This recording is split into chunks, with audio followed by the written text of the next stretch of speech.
কত টাকা থাকলে কুরবানি দিতে হবে?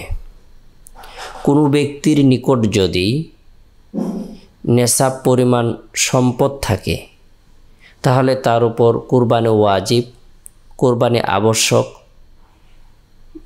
তাকে কুরবানি দিতে হবে।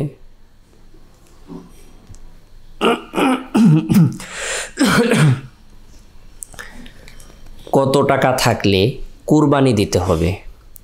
যে ব্যক্তি নেশাব পরিমাণ সম্পদের মালিক হয়েছে, তার প্রয়োজন থেকে অতিরিক্ত টাকা পয়সা রয়েছে, যার উপর জাকাত ফরজ, ওই ব্যক্তির উপর কুরবানি ওয়াজিব।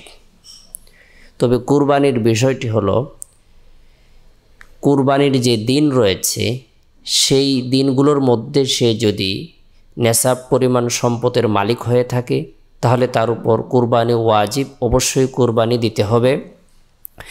নেশাবের পরিমাণ হলো 7.5 ভরি স্বর্ণ অথবা 52.5 তোলা রৌপ্য এর সমপরিমাণ টাকা পয়সার মালিক সে যদি হয় তাহলে তার উপর কুরবানি আবশ্যক, তাকে কুরবানি দিতেই হবে, না দিলে সে গুনাহগার হবে। হানাফি মাযহাবের মত অনুযায়ী কুরবানি ওয়াজিব। অবশ্যই আমরা যারা ধন সম্পদের মালিক হয়েছি, এটা আল্লাহ তাআলার পক্ষ থেকে বিশেষ একটি ইবাদত আমাদের উপর অর্পণ করা হয়েছে। এই কুরবানির মাধ্যমে বান্দা আল্লাহর নৈকট্য লাভ করে থাকে, আল্লাহ তাআলার সন্তুষ্টি হাসিল করে থাকে।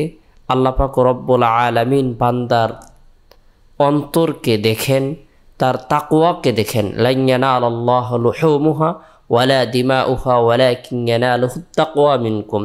আল্লাহ তাআলা কুরবানি দাতা ব্যক্তির বাহ্যিক কোনো কিছু দেখেন না, আল্লাহ তাআলা তার তাকওয়াকে দেখেন, তার অন্তরকে দেখেন, তার সঠিক নিয়তকে দেখেন।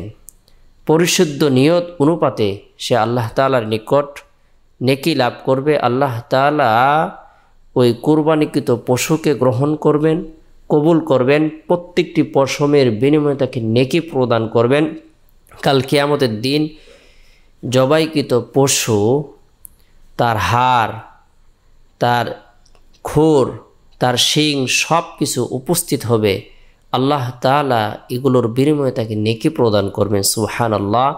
তাই আমরা যারা সামর্থ্যবান ব্যক্তি রয়েছি আমরা অবশ্যই কুরবানি দেব আল্লাহ তাআলাকে রাজি খুশি করার উদ্দেশ্যে, কোনো লৌকিকতাকে সামনে রেখে নয়, মানুষকে দেখানোর উদ্দেশ্য নয়, গোস্ত খাওয়ার উদ্দেশ্য নয়, একমাত্র আল্লাহ তাআলার উদ্দেশ্যেই কুরবানি করব। আল্লাহ তাআলা আমাদের সকলকে আল্লাহর জন্য এই কুরবানি করার তৌফিক দান করুন।